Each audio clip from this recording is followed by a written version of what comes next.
सर्वेभ्यो नमस्कारः।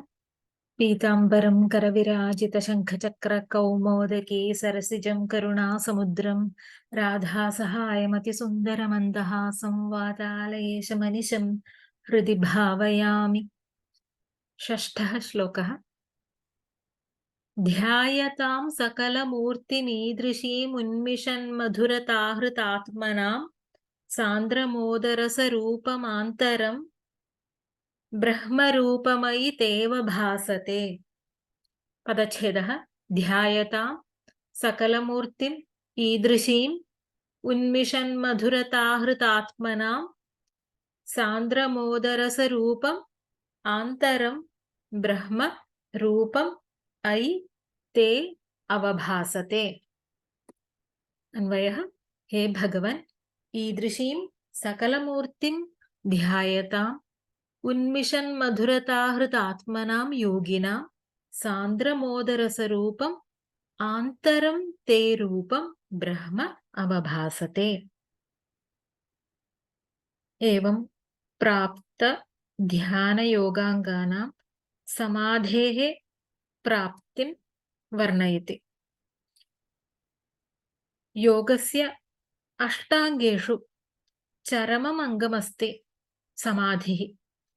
समाधिः द्विधा अस्ति, सविकल्पकः निर्विकल्पकः चैति।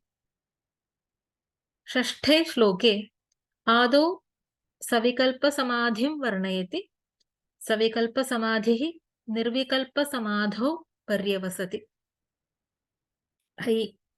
ऐ भगवन्, ईदृशीम् अति सौन्दर्ययुक्तां केयूराङ्गद कंकणोत्तम महारत्नाङ्गुलीयाङ्कित श्रीमद्बाहुचतुष्क संगत गदाशङ्खारि पङ्केरुहां काञ्चित् काञ्चन काञ्चि लाञ्छित लसत्पीताम्बरालम्बिनीं विमलाम्बुजद्वितिपदाम् अर्तिच्छिदं तव मूर्तिं, तव सकलमूर्तिं, सकला मूर्तिः तां कलया सह वर्तमानां मूर्तिम् अर्थात् करचरणादिभिः अवयवैः उपलक्षिता भगवतः मूर्तिः तां सावयवरूपां भगवतः सगुणरूपं सूचयति अत्र।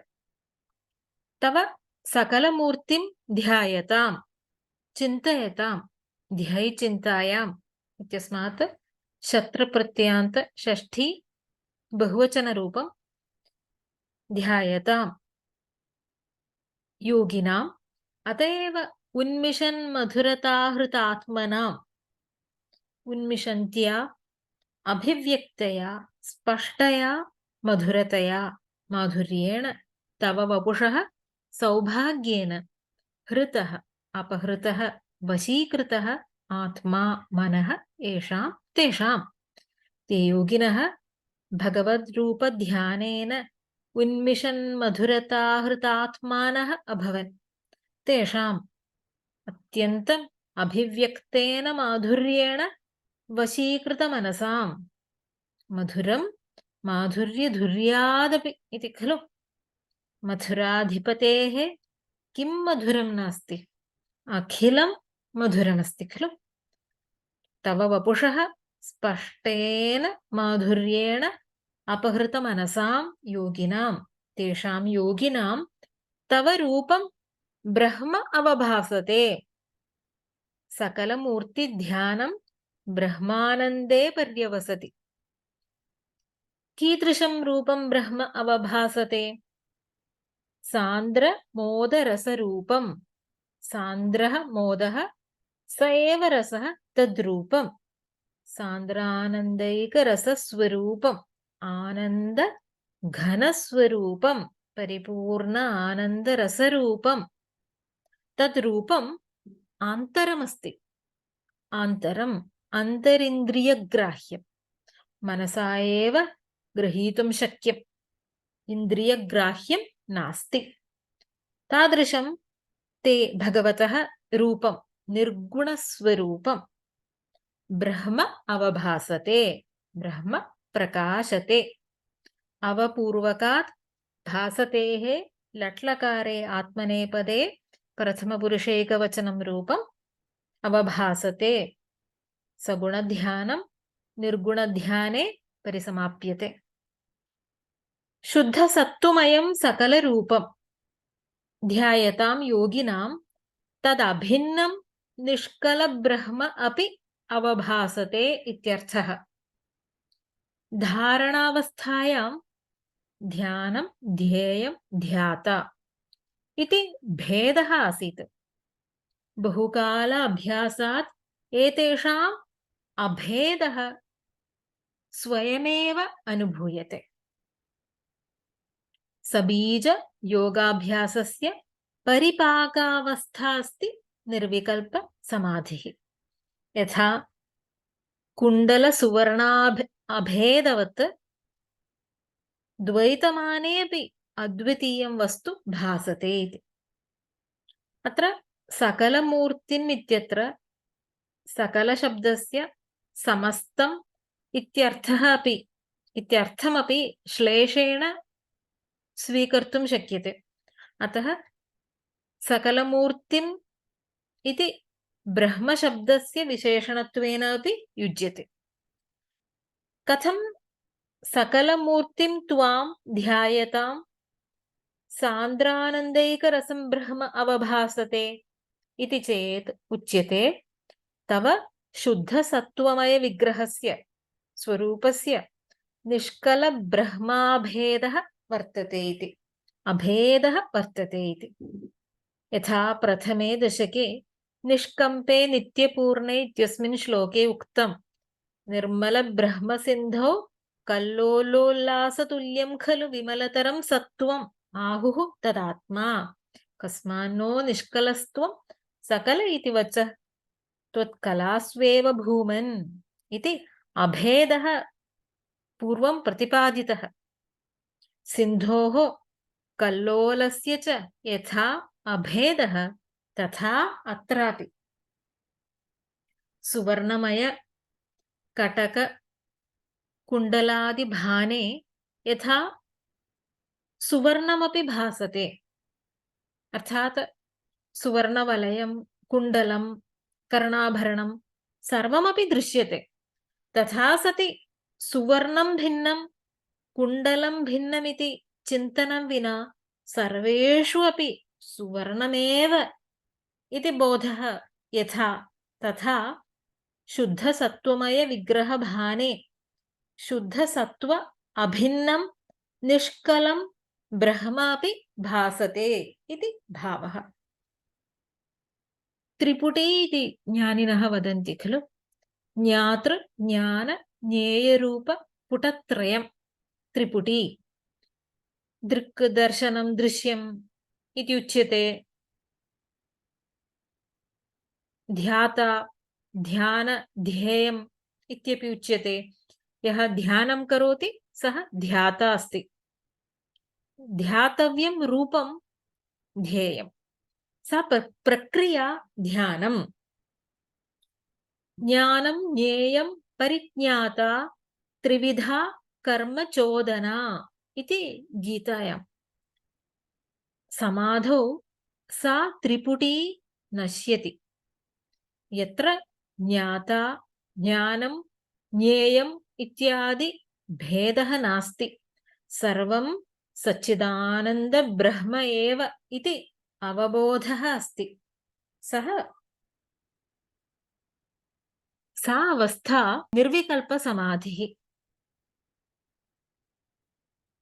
परमात्म चैतन्यात् अहं भिन्नः इति बोधः अस्ति चेत् सविकल्पसमाधिः। श्रीमद्भागवतस्य कांश्चन श्लोकानपि पश्यामः। श्लोकस्य अर्थं सम्पूर्णतया न अवगच्छन्ति चेदपि चिन्ता मास्तु, श्लोकाः सन्ति इति सूचनार्थं कांश्चन श्लोकान् वदामि। श्रीमद्भागवते द्वितीये स्कन्धे प्रथमाध्याये मनोनिर्विषयं युङ्क्त्वा ततः किञ्चन न स्मरेत् इति श्लोकोऽस्ति। आदौ भगवतः पादादीनाम् अवयवानां ध्यानं कुर्यात्, पश्चात् किञ्चन न स्मरेत्। ध्येयं किमपि नास्ति, केवलं परमानन्दः एव, समाधि अवस्था। तृतीयस्कन्धे कपिल-देवहूति संवादे एवं हरौ भगवति प्रतिलब्धभावो भक्त्या द्रवहृदय उत्पुलकः प्रमोदात् औत्कण्ठ्य बाष्पकलया मुहुरर्ध्यमानस्तच्चापि चित्तबडिशं शनकैर्वियुङ्क्ते। एवं ध्यानेन भगवति हरौ प्रतिलब्धभावः प्राप्त प्रेमातिशयः भक्त्या द्रवहृदयः प्रमोदात् हर्षात् उत्पुलकः पुलकाङ्कितः ध्यानेन आनन्दः जायते इति। औत्कण्ठ्य बाष्पकलया सन्तोष अश्रुभिः मुहुः अर्ध्यमानः आनन्दमग्नः अर्थात् भक्त्या भगवद्रूपे तस्य मनः विलीनं जातम्। अस्फुटे वपुषिते प्रयत्नतो धारयेम धिषणां मुहुर्मुहुः तेन भक्तिरसमन्तरार्द्रताम् उद्वहेम भवदङ्घ्रिचिन्तकाः इति अस्मिन् दशके वयं पठितवन्तः खलु। सा अवस्था पश्चात् तत् चित्तबडिशमपि, चित्तरूपं बडिशम् इत्युक्ते मत्स्य धारणार्थं वक्रलौहकण्टकविशेषः। चित्तमेव बडिशं, तदपि चित्तमपि शनकैः वियुङ्क्ते त्यजति इति। अत्र चित्तमपि भगवतः अभिन्नमस्ति इति भावः भवति। सर्वं ब्रह्ममयम् इति भावः, तन्मयता समाधिः इति उच्यते। एकादशे स्कन्धे 14 अध्याये भगवतः उपदेशः अस्ति। तत्र लब्धपदं चित्तमाकृष्य व्योम्नि धारयेत्, तच्च त्यक्त्वा मदारोः न किञ्चिदपि चिन्तयेत्। तत्र लब्धपदं चित्तम् आकृष्य व्योम्नि अर्थात् चिदाकाशे धारयेत्, पुनः तदपि त्यक्त्वा चित्तबडिशं युङ्क्ते इति पूर्वस्मिन् श्लोके दृष्टं खलु, तथा तदपि चित्तमपि त्यक्त्वा मदारोहः मदाश्रयः सन् न किञ्चिदपि चिन्तयेत्। आरम्भे स्थूल ध्यानम्, अभ्यासबलेन सूक्ष्म ध्यानम्, एवं सर्वव्यापके शुद्ध ब्रह्मणि लयं प्राप्य न किञ्चिदपि चिन्तयेत्। ध्यान ध्यातृ ध्येयाभेदः अभेदः एवं समाहितमतिर् मामेव आत्मानमात्मनि विचष्टे मयि सर्वात्मन् ज्योतिर्ज्योतिषि संयुतम्। एवं मामेव आत्मानं सर्वात्मन् आत्मनि मयि समाहितमतिः ज्योतिषि संयुक्तं ज्योतिः अर्थात् तेजसि संयुक्तं तेजः इव विचष्टे भाति। अग्नौ संयुक्तम् अग्निस्फुलिङ्गं यथा भाति। अग्निस्फुलिङ्गं कुत्र इति पृथक् न ज्ञायते खलु। अग्नौ संयुक्तं भवति चेत् अनन्तरम् अग्निस्फुलिङ्गं कुत्र अस्ति। तथा आत्मानम् आत्मनि विचष्टे इति। अस्तु, नारायणीय श्लोकसारं पश्यामः। ईदृशीम् अति सौन्दर्ययुक्तां भगवतः करचरणाद्यवयवां मूर्तिं ध्यायतां तेन वशीकृतमनसां योगिनां सान्द्रानन्दैकरसस्वरूपम् अन्तरिन्द्रियग्राह्यं ते तव ब्रह्मरूपं प्रकाशते। श्लोकं पठामः। ध्यायतां सकलमूर्तिमीदृशीमुन्मिषन्मधुरताहृतात्मनां सान्द्रमोदरसरूपमान्तरं ब्रह्मरूपमयि तेव भासते। ॐ सर्वे भवन्तु सुखिनः, सर्वे सन्तु निरामयाः, सर्वे भद्राणि पश्यन्तु, मा कश्चित् दुःखभाग् भवेत्। ॐ शान्तिः शान्तिः शान्तिः। हरिः ओम् श्रीगुरुभ्यो नमः। हरिः ओम्। धन्यवादः।